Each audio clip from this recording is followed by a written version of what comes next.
No? Bago ang kanyang hairdo, sabi nga nila, baka ito na ang bagong sign, no? Maybe an ominous sign for Doble galing.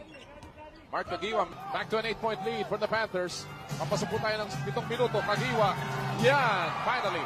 Mark the Spark gets his first steal. Well, an interesting feature here with Harencho playing once upon a time because Harencho and Kaidik that ruled the UAAPs. Kaidik with the leading Warriors, Harencho with the UST blowing goldies, and that was a matchup that was always at this. Watch this. Ito ba yung first step na? And Lusot then of na course, yung crossover, and yung then crossover niya. with his leaping ability Woo! with a left hand, unbelievable. Bilis. Slow-mo was brought to you by PLDT Text 135. If you can't say it, text it. For free activation, call 171.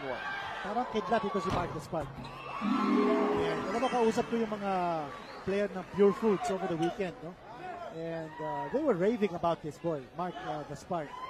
And you know, that's a nice thing about talking to PBA players.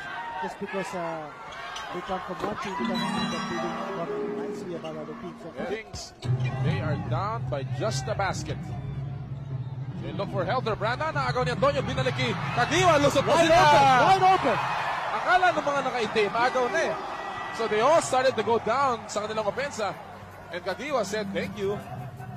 Players, who's once upon a time, Smart has been questioned, pero dito, dahil Filipino pa, pinapakita ni Ballesteros that he belongs in this league. And once more, Caguioa, the Spark. He has 8 in the ball game.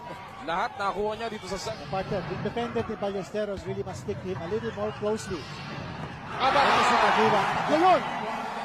That is another PLDT IDD long distance shot. Caguioa with 11 in the ball game at ang Barangay Ginebra.